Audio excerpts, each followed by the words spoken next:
Jazakallah.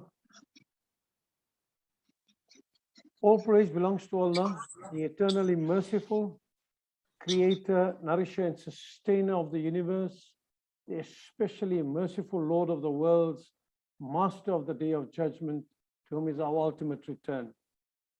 Our purest and choicest salams, durood, and salutations to our spiritual master, the best of Allah's creation, the most distinguished of all the prophets, the most eloquent in speech, the most noble in character, the perfect example for all of mankind, and a mercy to all of humanity, our beloved Nabi Muhammad sallallahu alaihi wasallam.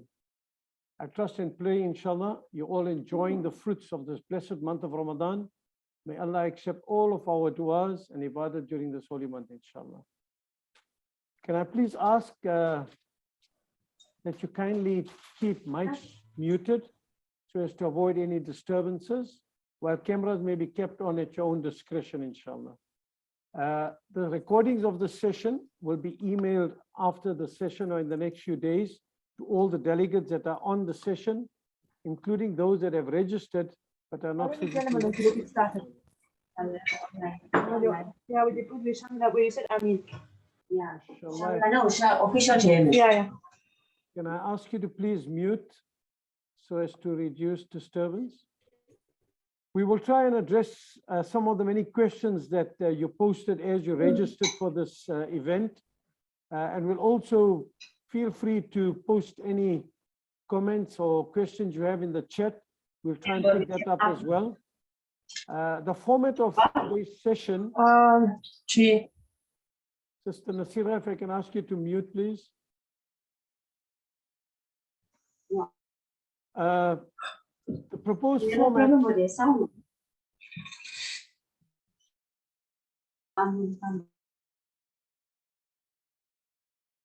Sorry, there's some disturbance coming. I think if you could just mute, that will be appreciated.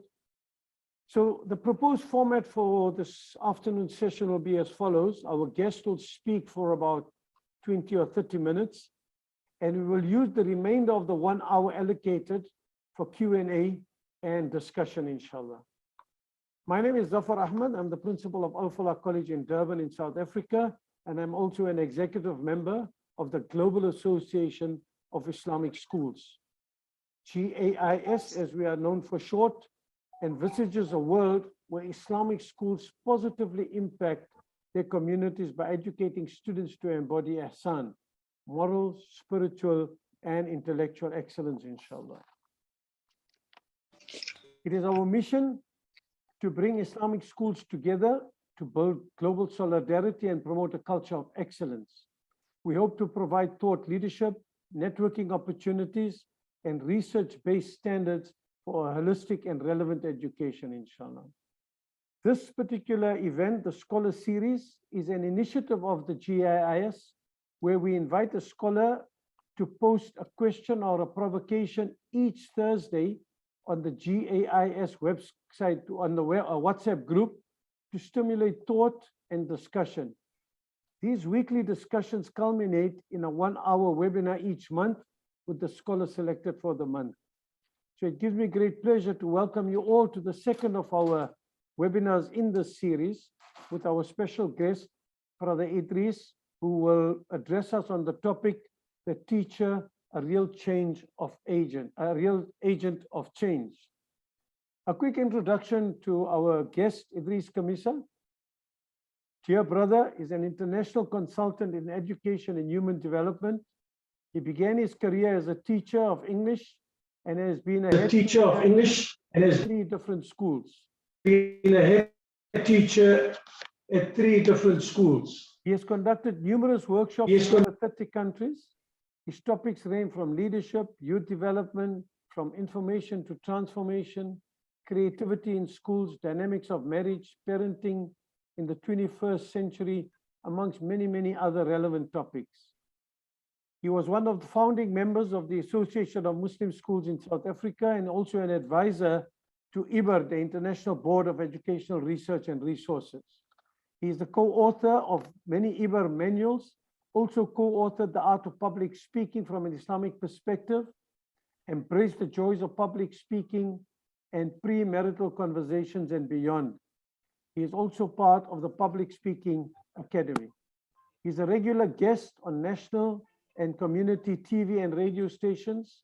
One of his unique features is his ability to respond to the diverse needs of the community. He not only identifies the challenges, but is able to provide many workable solutions. All in all, Edris, my dear brother, is a dynamic individual with diverse talents and a unique ability to connect and wow his audiences. I have no doubt that he will do the same today, inshallah. Gives me great pleasure to hand you over to our guest, Brother Edris Khamissa, inshallah. Assalamu alaikum wa rahmatullahi wa barakatuh. It is really my pleasure to address all of you today. And my presentation today can be life-changing. It all depends on how receptive you are. And that's an important thing, you see, about being receptive. Great teachers, I believe, are born. Great teachers are receptive to new ideas. So we cannot thank Allah enough for the fact that we are in this teaching profession, the profession of prophets, and of course, our Nabi sallallahu alaihi wasallam said, I've come here as a teacher. Now let's go to the very beginning. Why, for example, did I choose this topic? A teacher, a real agent of change. Because in my travels throughout the world, going to schools, talking to teachers, I find many educators themselves are somewhat frustrated. They tend to blame the institutional politics, they'll blame the experiential world of children, they'll blame the parents, and they say there's nothing much we can do. And you know, a true educator is an individual who knows through his inspiration, he'll be able to really transform young minds and hearts. But it takes time, it takes discipline, it takes really taqwa. It's about a commitment. But when we talk about change, what change am I talking about? What do you envision in the end? What kind of individual you like to see leave the school? I like to believe in our hearts of hearts. Many of us who are true educators would like to see our young boys and girls leave as potential leaders who go out there and say, you know what, I want to make a difference. I want to leave a legacy. I want to be a person of significance and not narrowly a person of success who's only concerned about his own self-enrichment and also concerned about his own, inverted commas, reputation, as it were, in the community. So a question I ask everyone, and I want to ask you also, and I would like you to respond in your own mind. The bottom line is, why are you teaching? Why are you teaching? And there can be as many answers as there are individuals. And I came across some very profound answers from individuals in some parts of the world. At the same time, I came across some very mundane reasons as to why someone is teaching. Some individuals say, I teach because I want to prepare my kids for an examination. But the others who say, I teach because I believe I can not only leave a legacy, but more importantly, I believe that every child I teach can impact on generations to come. For example, if I have 25 learners, I can impact the lives of 25 generations. So it's very, very important for us as educators to understand the context in which we are teaching. We are teaching at a time when the ummah is bleeding. We are teaching at a time when our homes have become dysfunctional. We are teaching at a time when our youth are pining for real leadership. We are teaching at a time in which individuals themselves have forgotten what their purpose is. They've forgotten why they are born. They've forgotten what they need to do. And we are teaching at a time, sadly, at a time when our young boys and girls have lost faith in their own faith. And therefore, as a true educator, your responsibility is to go beyond the confines of cognitive development, beyond the narrow confines of academic achievement. You need to provide true holistic education. And it must be, inshallah, through your example, through your attitude, through your commitment, that our children are inspired to do great things, are inspired to really make a difference. Now, this is a point, you see. The point is this, that, and I want to say this with respect to everyone, a true teacher, a true educator does not believe that he's walking the extra proverbial mile. What he's doing is something that he believes is part of his responsibility. It is so important for us to understand the gravitas, the enormity of what we do and why we do it. And please believe me, sometimes in our perhaps exuberance, sometimes we believe after we have given one lecture, as it were, that you'd expect transformation tomorrow. It doesn't happen like that. So I want each one of you to know that each one of us has the capacity to transform the hearts and minds of these young people. But it cannot happen just like that. So let us explore, for example, what should be some critical attributes. I was writing these attributes down, and by no means I'm saying it is exhaustive. It is what I believe in. And I like to believe you'll also perhaps have a unique set of attributes that you think that are important. And in fact, when I did a survey with the students, asking them, what do you think are the 5 most important attributes of teachers? You know what they said to me? They said, the first thing they said to me, a teacher must be fair. The second thing they said, he must be just. The third issue, they said, he must have a sense of humor. The fourth thing that they said, the teacher must be relevant. And the last thing they said, which I believe is critical, a teacher needs to be creative. So these are important things. Perhaps your learners might say something different, but this engagement is important, you see. Sometimes you may have a particular self-perception regarding yourself, a sage on the stage, a gift to the learners, yet the learners might find you tedious, boring, and irrelevant. Perhaps they cut themselves off. And you need to ask them this question, the simple question: what would you like me to do different? Give me feedback about the way I teach.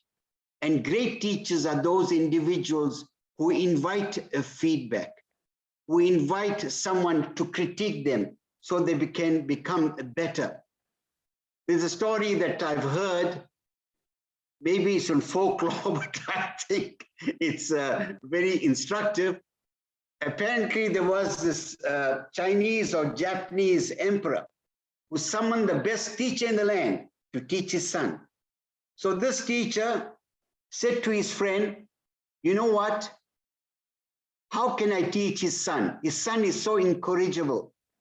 Look at what his friend said. He said, well, if you want to teach his son, then you must become a better teacher. So it is about us always trying to improve. And what saddens me, I'm sad to say, many educators do not read. Many educators have not broadened their minds over and above what they might have learned at the university. So I want to just share with you attributes that I believe to be important, not necessarily in a particular order, right? The first attribute that I've got, that a teacher must be creative. Now, people ask this question, where is the time for creativity in the class? I say precisely when you don't have the time, you need to unleash your creative juices. And in fact, our Nabi Sallallahu Alaihi Wasallam, and it is my intention to write a book, Prophet Muhammad Sallallahu Alaihi Wasallam, the teacher of creativity. And there are so many examples in the Seerah to show his creativity. The second point that I've got is the teacher must be kind. I was reading the other day, our Nabi Sallallahu Alaihi Wasallam never chided or scolded any child. I'm not saying we must become overly indulgent. And when you are kind, what happens? Children become more responsive. They begin to engage you. The third thing, because of the constraints of time, I'm not going to discuss each in detail. You got to have a sense of humor. You must have a sense of humor, right? You know, there's a huge difference, and I want to say this, between captive audience and a captured audience. Sometimes you go past some classrooms, the kids are sitting there, and it reminds me of Charles Dickens' book, Hard Times, when you are told, I want you to give them nothing but facts, nothing but facts. And these children are sitting as passive receptacles of knowledge. No engagement, no participation, no cerebral activity. So I think it's very, very important, very, very critical that our children, for example, are participating, they are engaging, and that's very, very important, right? So this thing about humor is also critical. The other thing that I believe is important, that the teacher must be dynamic. You have to be dynamic. In fact, you know, studies have shown that the attention span of children, some people say it's 8 seconds, 5 minutes, and 2 minutes. So what do you need to do? You cannot come there and be predictable. I believe a true educator is unpredictable, but he is reliable, unpredictable. And therefore, I call good teachers as edutainers. Good teachers are individuals who understand the mindset. Good teachers are those individuals who are able to take the place of the students and say, how would I like to receive the knowledge? The next thing, I believe, if you want to be an agent of change, you've got to build trust in the children. Why should they trust you? Why? What is it about you? Why should they trust you? Why should they open their hearts out to you? In fact, you know, I used to do this, and this is very, very personal, but something I want to share with each one of you. In fact, when one of my ex-students committed suicide, I started making a dua, right? Every morning when I walk into every classroom. This happened when I was at the government school. And I say, Ya Allah, show me the unhappy child. Show me the unhappy child. What's the use of you teaching all these abstract concepts and ideas, yet a child is crying out for help, crying out for love, crying out for affirmation, affection, attention. That's what we need to do. And I believe when you show a profound love for a child, you love them not only for the mind, you love them because you want to develop them holistically. Please believe me, I've seen it, and I'm sure many of you have seen it. You'll begin to inspire confidence. The other thing that is important is this, that we need to understand the unique personalities of each child. We come in often in a lecture method, right? And a transmission mode, as it were.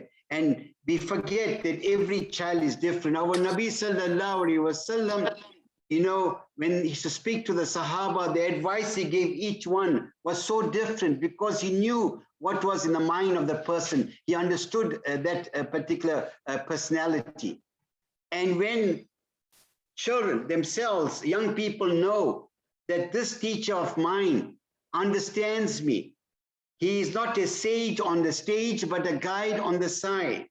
He will not reprimand. and humiliate me in front of my peers. He'll call me to the side. He'll have a private chat with me.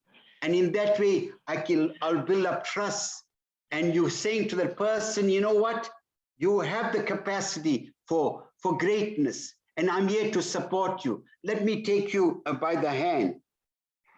And also you find that a teacher who is an agent of change, he's a person that tries to become an authority on his subject.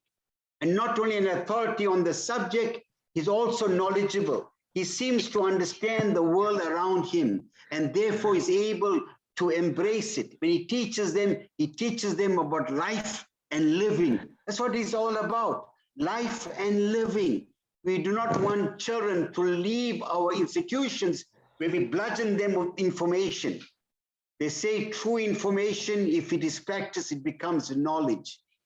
The other important thing that is also critical is the fact that educators themselves are people with impeccable character.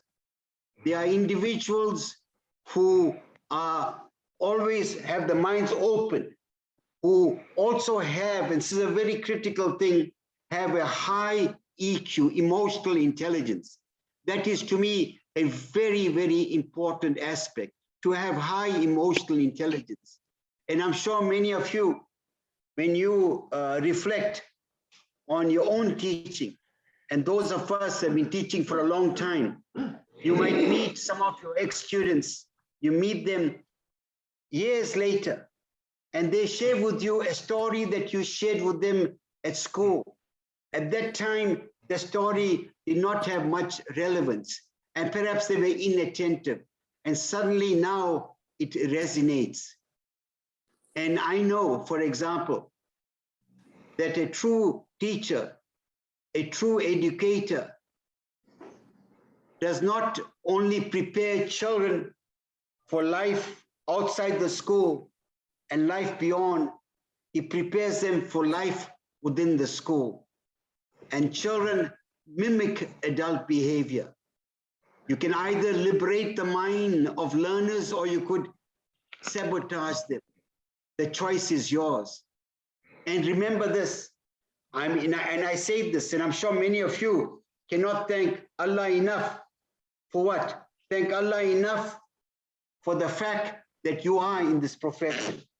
That you cannot thank Allah enough that you can able to develop in them those noble qualities that they become true ambassadors for the deen of Islam.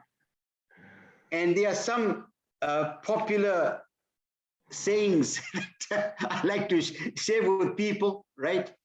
And it's very, very important, for us to acknowledge this, right? I came across this and I said, wow. Someone said, if you do not learn today, you cannot teach tomorrow. How powerful is that? If you do not learn today, you cannot teach tomorrow. And as a teacher, you learn so much. There's so much for you to learn. And the other one is, if you teach the way you've been taught, you rob your children of tomorrow. And this is very critical, my beloved brothers and sisters. Firstly, we cannot thank Allah enough that we are in this profession. We cannot thank Allah enough that inshallah, the day we die, when our learners learn of our passing away, perhaps they'll shed a tear, perhaps they'll lift up their hand and say, Ya Allah, forgive Muallima, forgive Muallim, forgive my Mudir, forgive them. Because it was through them I got to know you. It was through them I got to know Nabi sallallahu alaihi wasallam. It was through them I learned how to live with other people. It was through them I've learned how to show love and respect to my parents. It was through them I was able to unleash my full potential. And this is very, very important. And the day we are able to extricate ourselves from the narrow, I use the word advisedly, narrow confines of pure academic excellence, that's the day we're going to liberate our children.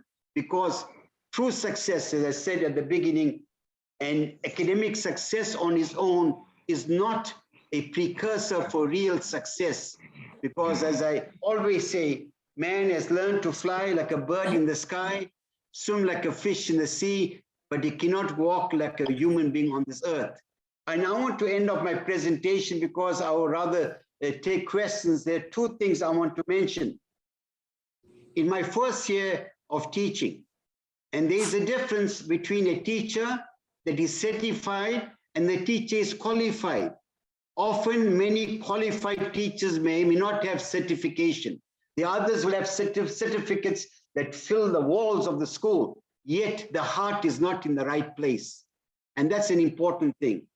So there are two things. One, from my experience as a teacher, there are many, and the other is my experience as a student. I remember when I was teaching in my first year, I was teaching the book David Copperfield. I was a teacher of English, and it was in my first month, as it were, and I was getting a bit frustrated because of the untidy work of one of my students. And Allah put it in my heart, and I said to him, my boy, I'd like to meet you during the break time. And he was nervous about it, and I was I had some trepidations. I had no idea how this whole thing is going to pan out. So what did I do? I called him there and I said to him, tell me about your home, your background. From the time we started speaking, tears began to well.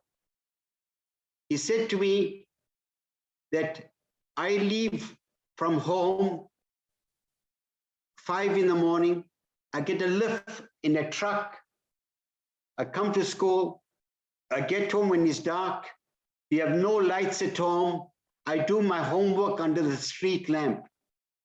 I immediately held his hand, I said to him, please forgive me, I did not know this. But that moment built up a rapport, a trust. From that day, although his circumstances did not change, but he changed towards his work. He was more forthcoming. He was more productive. He was more participatory. And that I learned was a very, very important lesson, because every student comes to school with three things: with an IQ, with a baggage of values, and an attitude.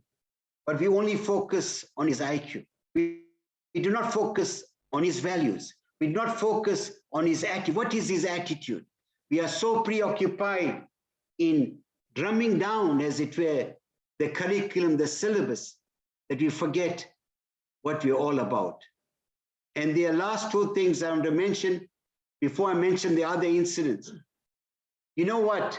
For me, true education and schooling is when we respond to the needs and fears of our learners, when you are able to workshop those fears and needs in a particular way. And in terms of when I mention also the whole issue of creativity, it's a time for another day, inshallah. But I want to share about a teacher that was my inspiration. I know Sheikh, my beloved brother Akram Khan Chima knows him very well, and I'm sitting at Zafar's place, and I'll share that. I was a naughty boy at school. I was a naughty boy, right? And I was like a reluctant clown at school. I was an appeaser. Whenever a magician came, they wanted a volunteer. They said, Khamissa, I used to go, but I was a shy clown. No one knew that. Then when I was in the age of 14 or so, I had a teacher of English, and he used to read my essays and the mistakes, and this class used to laugh, and I used to laugh too. So funny, sir, but I used to get so mad, I could not say anything. Neither could I complain to my dad, because my dad told the teachers, the flesh is yours, the bones are mine, right? So anyway, I used to sometimes cry myself to sleep. The next year, I had another teacher, Ismail Katrada, and we were doing this poem, God's Grandeur. And so next to me, there was a curvaceous damsel. So I said, yes, also God's grandeur. So I was pinching her cheeks and, you know, all of those things, checking of vital signs and whatnot. So the teacher noticed me. He said to me, Idris, you're a naughty boy. I said, no, I'm not a naughty boy. He says, well, I'm not leaving the class until you give me your interpretation of the last 2 lines of the poem. And I can remember his words almost verbatim. Remember, if you do not give me your interpretation, I will give you the cold shoulder. Do you want the cold shoulder from me? I said, no, please, no, please. So I gave an answer to get him off my back. And he said to me, Idris, such a brilliant interpretation. Why don't you give yourself a chance? And you know, that was a wow moment. He went next door, he told the class, Idris Khamissa gave me an interpretation, so beautiful. And that was a wow moment. From that day onwards, I became an avid reader. I took my life seriously. Today, I have a library of over 2,500 books. And 8 years later, because of that wow moment, and our kids need to have a wow moment. We need to give them hope.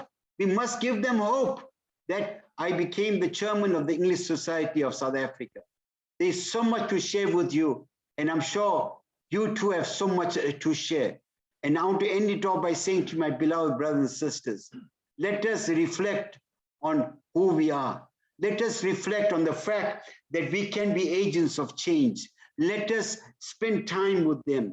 Let us have our lunches with them. Let us get to know them, because sadly, in many cases, they have no role models at home. The role models they find outside are those individuals that are antithetical to Islam, atheists, agnostics, or whatever, those who do not love the deen of Islam. So I think it's very, very important to create the classroom, to make it a place of dynamism. The day you are not there, the day you're not there, they do miss you. And it reminds me, and if I get a time, we'll talk about it. Zafar, I would rather take some questions, inshallah. Jazakallah, thank you very much, Brother Idris, for that very inspiring talk, straight from the heart, and especially those moments of your personal journey, both as a student, as a teacher. Thank you very much for sharing all of that with us. Thank you very much, good people. If you wish to pose a question directly, I invite you to raise your hand and maybe you come on mute and you could pose a question to Idris. While you're thinking about it, maybe I'd like to pose a question to Idris from the questions that were posted on registration. Idris, amongst the many questions we received, one teacher wanted to know, I'm a qualified teacher, but how do I also become a mentor to my students? How do I also become a mentor to my? Okay, it's a very important question. The English definition of teacher is a person that imparts knowledge to children, might teach them some competence, or you might teach them a virtue.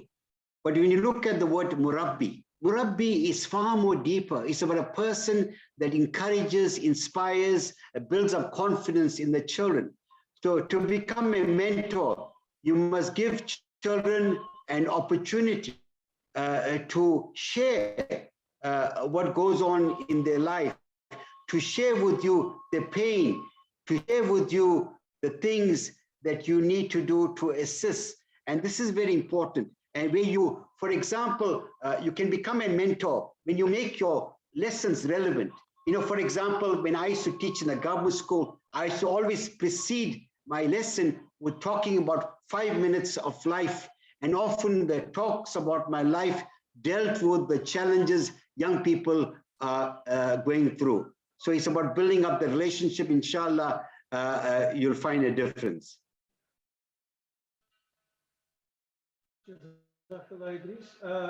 Question has been posted here. How do you handle children who will not work or children who are disruptive in class? You see, this is a important thing. Now, children behave in the way they behave for a number of reasons. You know, they speak about ABC of discipline. You must speak about the antecedent. What is it that led them to become disruptive? Perhaps your teaching style, perhaps it is boring, perhaps they do not feel that you're unleashing the potential. So a good way to deal with this is to get to know that learner outside the classroom. Take a moment, engage with him, build up their confidence, and let him know that he has a future ahead of him.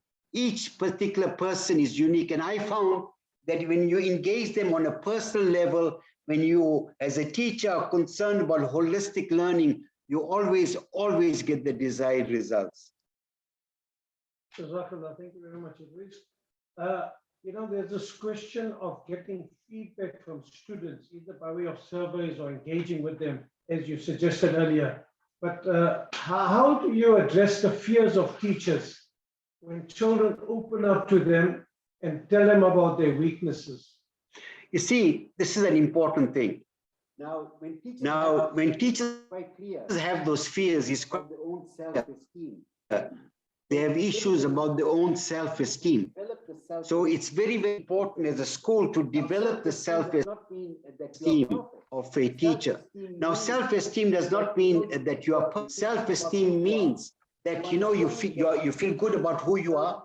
You understand that you have areas of concern and you have strengths and you have humility. And it is precisely that feedback that makes a big difference.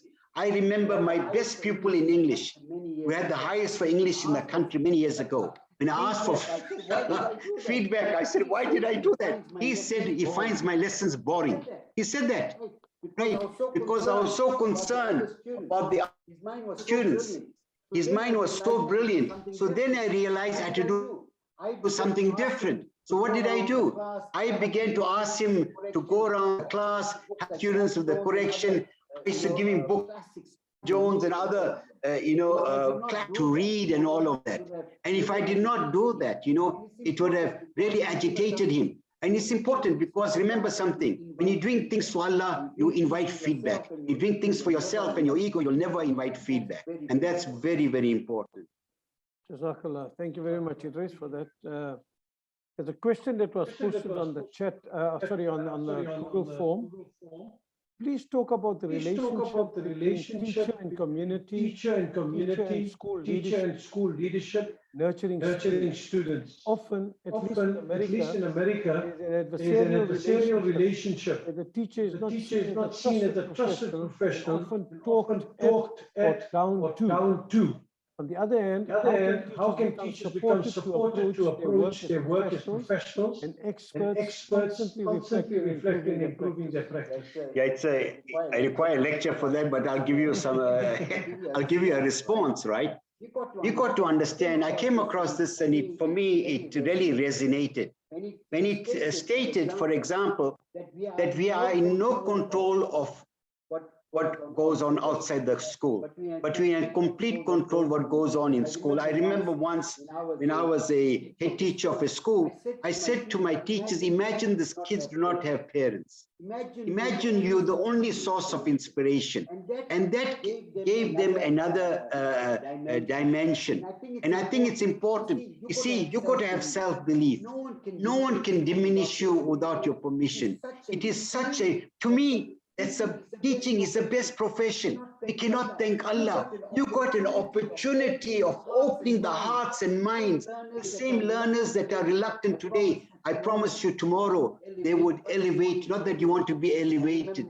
I remember my friend Safa Zalzur is America. I know a beloved sister Pia knows him, and he said, his dua is, Allah tells one of his students, Jannah for you. Inshallah, she'll say, Ya Allah, I want to only go to Jannah with my mudir, my maulima. This is what we need to do. If you penetrate the hearts of the learners, when you show a deep concern, a sincere, authentic concern, when you are genuine, when you listen to them really with an open heart, without being prejudging or being judgmental, I promise you, these kids do anything. I've seen classes, not only the classes that I was involved in. In fact, in some schools, some teachers were surprised. They say, Idris, you laugh and joke so much, yet in your classroom, participatory, respectful. I said, you know why? Because they know I love them. Because one of the things that I used to do before I went to any school or on the first day of my school teaching day, I'll say to my students, please write a letter to me. Tell me about your family if you want. Tell me about the challenge in your subject. You'll be surprised how many of them open their hearts out to you. So I think you need to have self-belief. Secondly, you are in the profession of the Prophet. Our Nabi Sallallahu Alaihi Wasallam was a teacher. In fact, one of my things, I say, people ask, what do I miss? I say, man, I was a captain in the classroom, man. Jumping on the desk, chairs, coming in through the window, making them happy. They're all in pain. And once you take out the happiness out of them, they are, they receive the knowledge, open hearts, they ask questions, and this is very, very important. Jazakallah, thank you. Sister Sufia has her hand up. If you can unmute Sister Sufia. Assalamualaikum. Thank you so much, Brother Edris. It's such a pleasure to hear from you and your pearls of wisdom that you're sharing with us. As the CISNA Executive Director, I have the opportunity to visit many, many schools here in the United States and then in Canada, hopefully also overseas. One of the questions the administrators will ask or that they're so concerned about is, something you touched upon, which is that there's qualification and there's certification.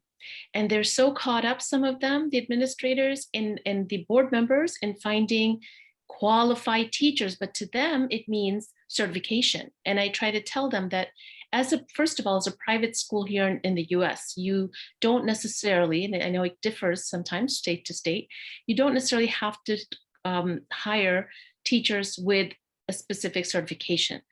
And then they'll say, well, how do I know, what advice would you give in the interview process to identify that this teacher may not have the certification, may not have that academic degree or that years of experience I'm looking for, but they've got the heart for it. And then we can take that and we can develop and train and provide resources and support for them for what they might be lacking in terms of that content knowledge certification. What would you tell administrators to look for? What kind of qualification, maybe what kinds of questions to ask to find that teacher? Yes, I think what you're saying is so true. No, I think what you're saying is so true, because sometimes what happen is that when people have all the certificates, it's like a blind spot. You make assumptions that this person is going to be dynamic. So you ask many, many questions. For example, are you receptive to new knowledge? Number one. Secondly, are you prepared to work as a team? You need to find out about how they would handle certain situations. Of course, they need to have a knowledge. And also what is very important is, are they prepared to participate in co-curricular and extracurricular activities? And through the interview process, and of course, I'm sure they would have some kind of pass, as it were. You can identify them, because sometimes some people are so well prepared for an interview, but in the reality, it hits the ground. There are people that you say, my gosh, how did I make this mistake? So I think in the end, it's the heart. Does a person love learners? Does he love excellence? Does he love to pursue knowledge? And that is very, very important for me. Jazakallah, thank you, Idris. Certainly, we need to relook at how we interview and select teachers on our staff. We need a new paradigm and a change. There are two questions that are related. Maybe I'll just ask them together and you can decide how to deal with them. One question is, what should we do when parents are asking us to move into their roles? And a related question, how can we as facilitators guide parents to cooperate with us in these challenging times? I remember, there is a famous saying that teachers are in loco parentis. Now, the assumption is that at home, parents are playing the role. So what I found that is quite useful is that whilst you are training, educating, inspiring the learners, you should also have a concurrent program for parents to attend. Because today's parents, many of them, they mean well, but they have little or no idea how to create a particular ethos at home. They have no idea how to nurture the children. Sometimes they're undermining what's going on at school. And one of the ironies when people ask me, Idris, why is it there are so many Muslim schools sprouting throughout the world? I said the irony is that the purpose of schooling was supposed to reinforce the values of the home. Now we're asking the home to reinforce the values of the school. And these are the challenges you're going to have. And I can assure you that when you are creative, when you are engaging, it makes a huge difference. When you say to yourself that you're going to create such a compelling environment, so much of dynamism, that these children, inshallah, would also become the agents of change in their own home. Jazakallah, Idris. I think, it's very important. There are three very important players, the teacher, the child, and the parent. And I think each one has a role to play in the nurturing of the child. So there's a question here related to children and their part and role. The polarized youth have their mindset, perspectives, or viewpoints. How to bring them to the point that they accept the message willingly and become themselves the agents of change. Yeah. You see, therefore, that question assumes that you as an educator understands the experiential world of children. You understand what is happening in social media. You understand the influences around them. And it's important that you have a discussion about it. It's an important thing for them to participate. And a critical way is to do what I call role playing. And therefore, it's important. I mean, imagine when you go to the class and this teacher is somewhat naive, is ill-equipped, he does not know what's going on in the world of children, and you find that the kids are living in a world of fantasy, and there is no connection, there's a disconnect, as it were. And I think this is, therefore, it's important, to win the hearts of your learners and this is a point, you see, the point I always mention this. I say Islam is a beautiful deen. We need to present our Islam in a beautiful way for beautiful, innocent children in a world that is going ugly. It's about how we present the Islam to them. Are we making, I'm not saying we need to reform Islam. No, I'm not saying that. Islam is relevant for all times. It's about how you present it. They look at your conduct, and you know what? They must look at you and say, you know what? When I grow up, I want to be like that teacher.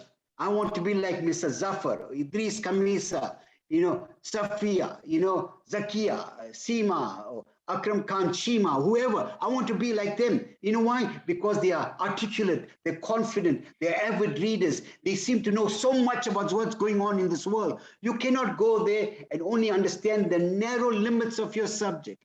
A curriculum that is often so static when the world around is changing so fast. I remember Sheikh Yawar Beg once mentioned, he came across this powerful quotation. Look at how powerful this is. If you miss a beat, you miss a whole generation. Can you imagine how vigilant we need to be today? The world is changing so radically, right? And if we have not recognized that, if we have gone back to our classrooms, still being the same person after the COVID, then I think, my friend, you are going to become irrelevant, right? So I think it's very, very important for us to understand that. Jazakallah. Someone says, how can teachers of the future develop the fantastic communication skills and usually significant sense of humor you have in abundance? Alhamdulillah. You know what? Really, man. Really, I get so emotional about it, Today, many of our kids come from joyless homes. They come from homes where there's so much of sadness. Many of them, if you ask them, when last did you hug your father and your mother? They can't remember. So it's important. They say laughter lubricates life, man. It makes them happy, man. And this is important. And alhamdulillah, my mom, my dad, and my friends and my teachers, they all contributed to this. And you know what? When you are in this profession, when your heart is there, you feel, I belong here. This is me. I belong here. I belong here. And you know what? When you're not at school for one day, your children will miss you. They miss the dynamism, the smile, the excitement, the humor. And this is important. This thing about acting professorial, you know, putting on, being pedantic, you know, and all of that is not going to work, my friend, because the only person you're going to impress is yourself. You know, it's important that you engage with them, and inshallah is something you need to develop. And I am a parasite on new knowledge. I used to visit my teachers' classes, learning from them. You know, when I was their colleague, if you tell me about a book, I'll buy it right now. I want to learn all the time. Even if I learn one thing, it is enough for me to take a quantum leap. Jazakallah, Idris. One more question posted here. You mentioned holistic education. What do you consider the hallmarks of a whole child education? Yes. Holistic education is, for me, far beyond the mind, the cognitive. It also means the affective. It also means the whole issue of emotional intelligence. It also means the spirituality. It also means the physical development. It also means the ethical development. We need, you know, you find that the person who leaves a legacy is a person that is a well-rounded human being. Where he himself is spiritually uplifted. He himself is an individual who is caring. He himself is a deep thinker. So it requires all of those aspects. In the end, the bottom line is, the simple bottom line is that you've got to ask yourself, what is it that Allah is looking for in us? What is it in terms of our relationship with people? What is it in terms of our thoughts? What is it in terms of us motivating and leaving a legacy? So many people have different models of it, right?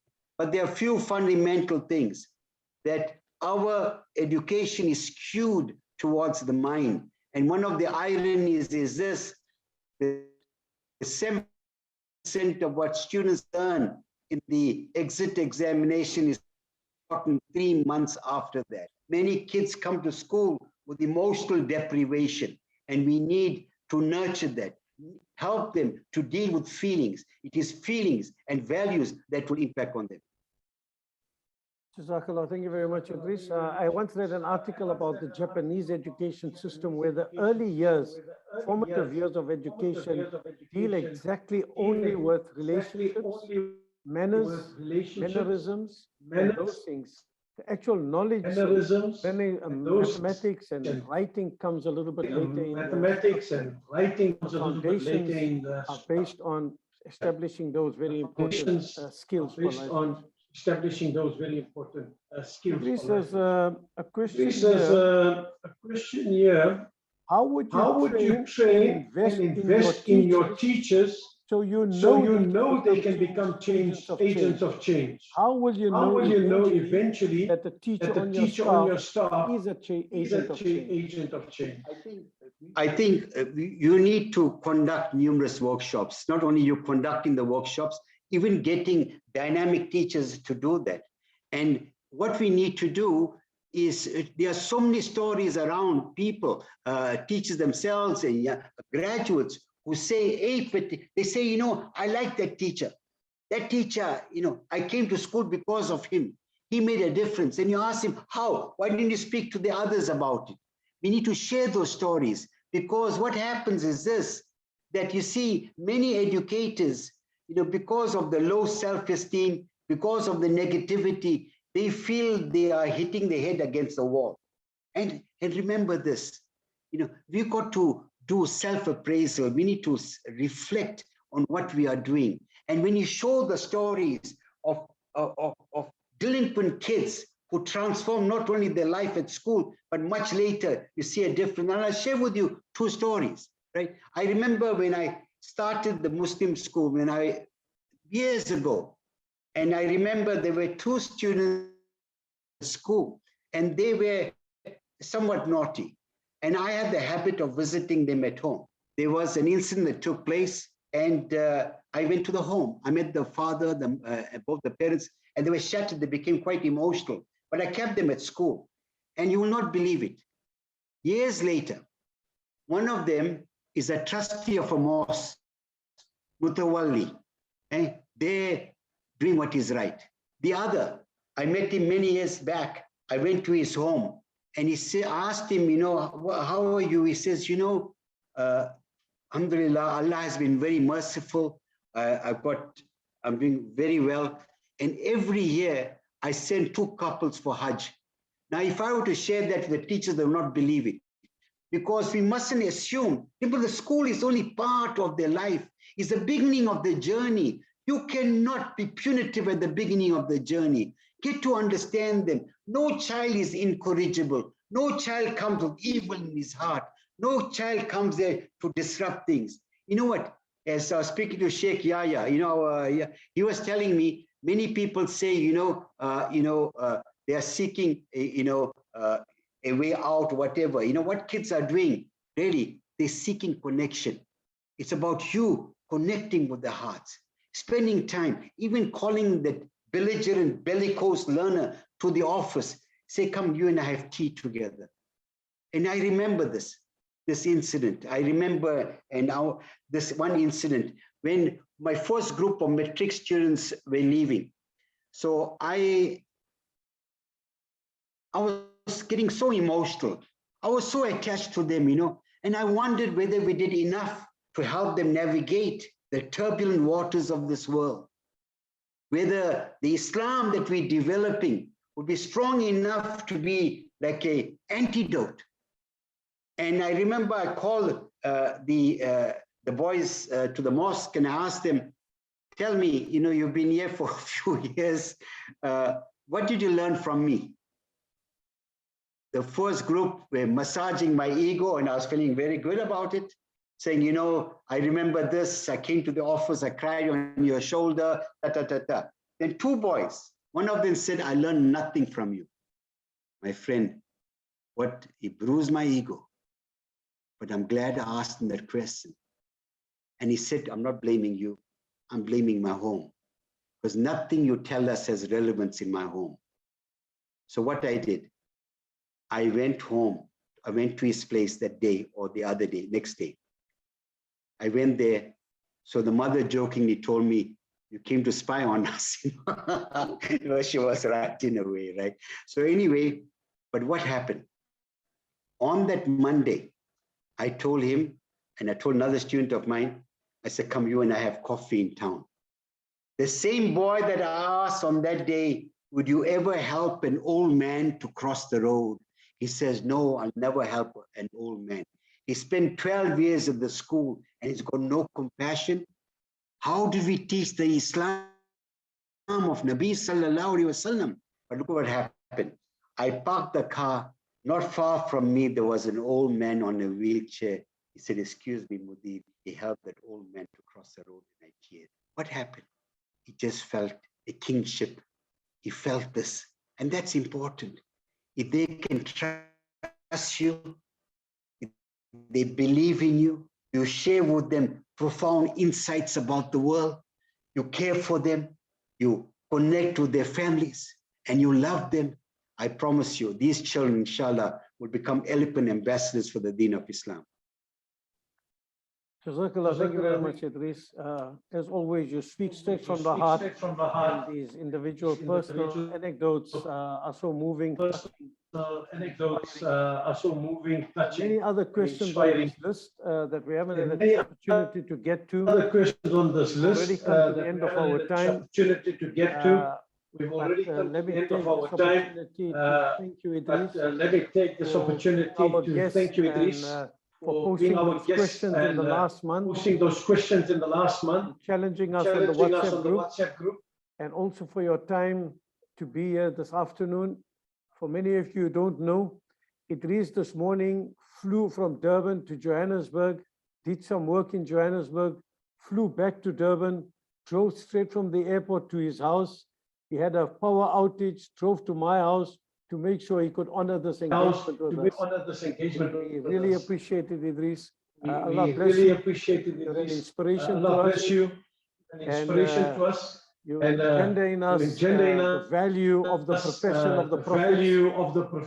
of the prophets, and inspire us to continue to be great teachers, inshallah. You know, I want to add something here. Right. I want to remind all of you, my beloved, you are my beloved brothers and my sisters. I want to make a dua that this Ramadan is inspiring for all of you. To remember our parents. But I want to say something, and I want you to repeat after me. I want all of you to repeat. I want you to unmute yourself and repeat after me. If I do not change in the next 48 hours, it's unlikely I'm going to change. So you repeat it 3 times. This presentation will come to nothing if we do not confront you. And please, it's not to say I cannot learn from you. I'm eager to learn from you. I'm a parasite. I want to learn from you. So I want to wish you well. Inshallah, may you be an inspiration to our learners. May you not only inspire our learners, but inspire humanity at large. Jazakumullah. Assalamu alaikum wa rahmatullahi. If you were around, I would have signed the autograph. Don't worry. Jazakallah. Thank you very much, Idris. There's a question that's just been posted now. Someone wanting to know how do they join the GAIS WhatsApp group? And if you can provide more details. Currently, the GAIS is a member, members of school associations. So if you belong to a particular association, you can make arrangements with them. They'll put you in touch with one of the executives. We'll send you an invite to join the WhatsApp group, inshallah. I want to take this opportunity on behalf of the Global Association of Islamic Schools to thank Idris and to thank all of you for accepting our invitation to be here today. I trust this has been a valuable learning experience. And inshallah, bless you all for taking the time to be here with us. Make all the best for the rest of Ramadan. Do remember us in your duas. And we hope to see you at next month's Scholar Series, where we'll have Dr. Farah Ahmed, who will be our guest. And it will be in the first Saturday of May, inshallah. Jazakallah. Assalamu alaikum wa rahmatullahi wa barakatuh. Alaikum salam wa rahmatullahi wa barakatuh. Jazakallah khair, everyone. Thank you so much. Looking forward to possibly, inshallah, soon having an opportunity